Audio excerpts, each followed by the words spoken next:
Okay, a very good morning, dear students.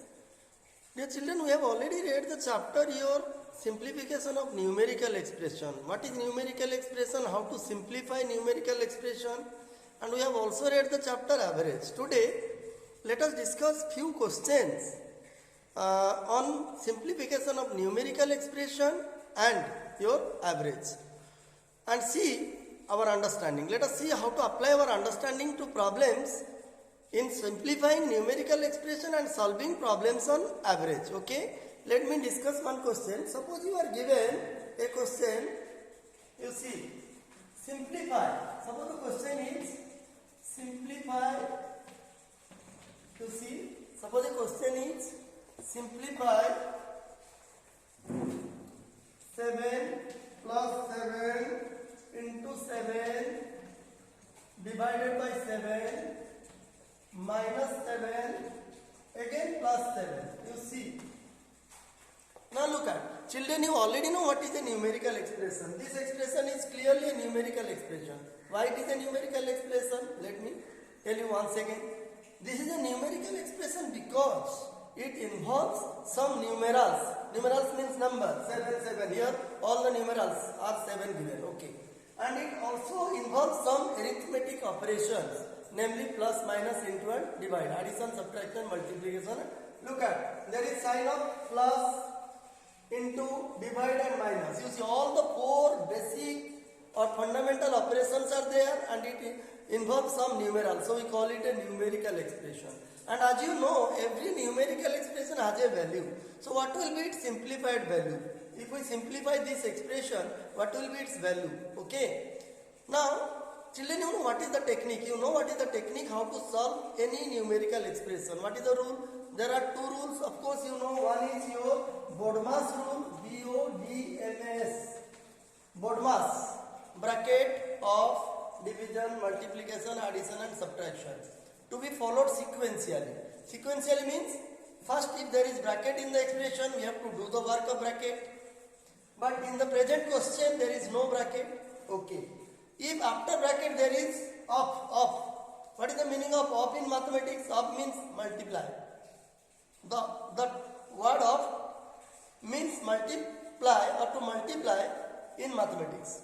So if there is any term containing of, we have to multiply there. But in this question also there is no of. Then after bracket and of, then is division, then multiplication, then addition and then subtraction. That means if there is sign of division in the numerical expression, first we have to do the work of division, then we have to do the work of multiplication, then we have to do the work of addition and then we have to do the work of what? Your subtraction. So this is what known as your BODMAS rule. But as in the present question there is no bracket and of, we have to follow only BMAS rule. BMAS. Division, multiplication, addition and subtraction. Okay? That means first division, then multiplication, then addition and then subtraction is to be done in order to simplify any numerical expression. Now look at. In this particular expression, see, here is the sign of division. You see. So first we have to work. First we have to work out this. Means first we have to do this operation. The others remaining unchanged or kept constant. The others, there will be no change or no operation without doing first. This one. First you divide this term, okay? So what will be the next step? You see 7 plus 7 into, then 7 divided by 7, you know what is the value. If you divide 7 by 7, it will be 1. So in place of this, 1 will come, minus 7 plus 7. See, now the work of division is over. Then as per rule, we have to multiply. See, here is the sign of multiplication. You see, 7 into 1. So we have to multiply these two terms now. Okay.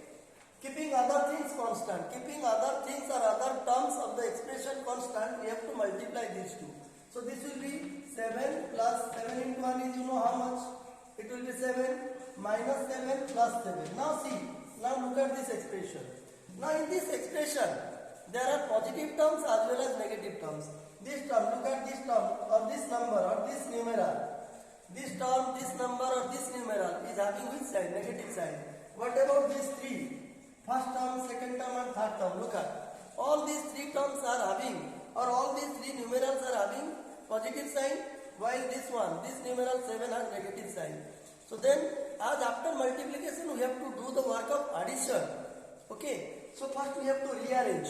First we have to rearrange all the positive terms. Okay, or positive numerals. So that means, what will be our next step? Our next step will be 7 plus 7, this plus 7. You see, first you regroup. Regroup means you can put it in bracket also. Without bracket also you can write, no problem. All the positive terms you regroup it. Now this minus 7 will remain as it is. Okay. Now you see, these are positive terms, so first you add these. 7 plus 7 plus 7, you know what is the sum. The sum will be 21. This is minus 7. See. So what is the final answer? The final answer is 14. Or the simplified value will be 14. So children, what did we see in this particular question? In this particular question, we saw that to solve any numerical expression involving all the four fundamental or basic operations, namely plus, minus, into and divide, if there is no bracket and off, first we did the work of what? First we did the work of division, then we did the work of multiplication, then we rearranged all the positive numerals or positive terms, okay? Then we added them, we got 21, then we subtracted, ultimately we subtracted to get the final or simplified value of the given numerical expression, okay? So in this manner, you can solve any numerical expression provided you remember the rule and you know the operation, how. Here I have taken whole numbers. It is also applicable or true for fractions, decimal number, everything. The same procedure, the same logic will be followed to find the value or simplify the value of any numerical expression, provided you know the operation, how the operation is to be carried out between maybe two fractions, maybe two decimal numbers, etc. Okay. Now let me discuss one important problem on average. Okay. So children, I hope whatever I discussed here you understood. Suppose a question is given, see. Suppose you are given there are three brothers, you see.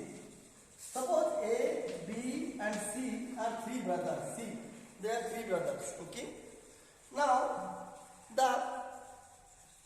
these are three brothers. Okay. Now the average age. Suppose you are given average age of A, B and C. It is given suppose 15 years. Okay. Suppose you are given there are three brothers A, B and C.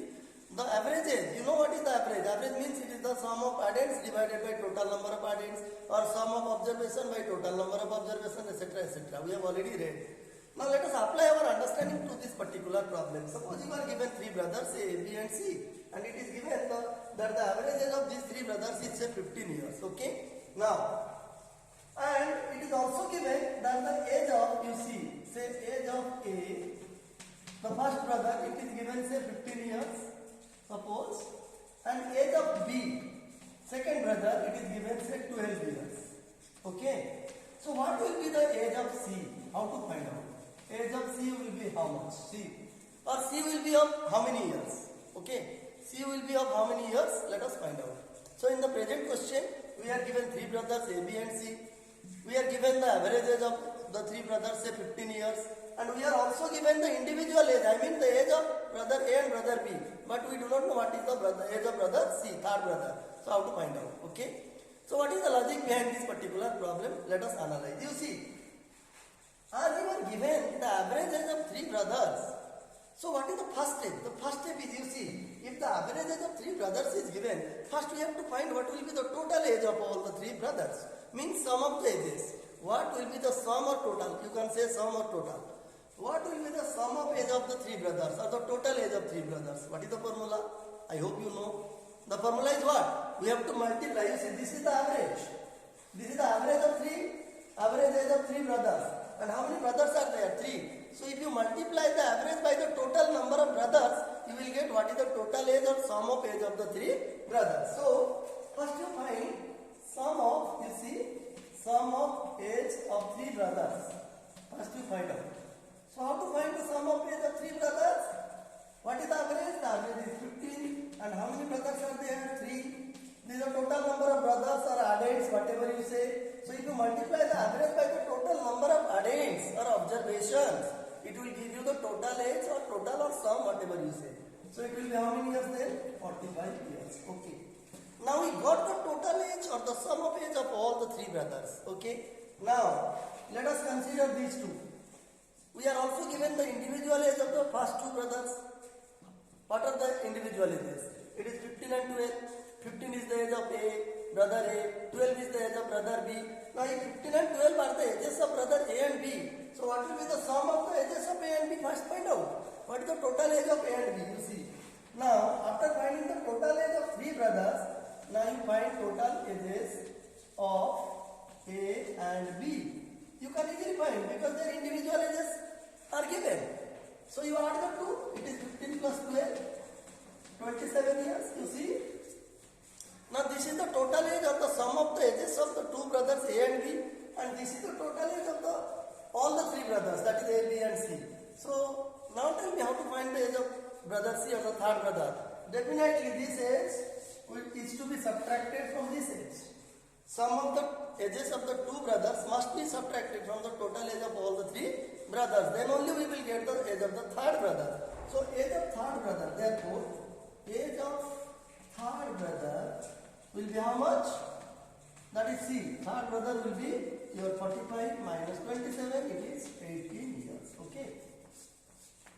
So in this way you can find out, in this way you will find out the age of third brother if you are given the ages of two brother and if you are given the average age of all the three brothers. Okay, so this is one application of average what we understood in the normal class.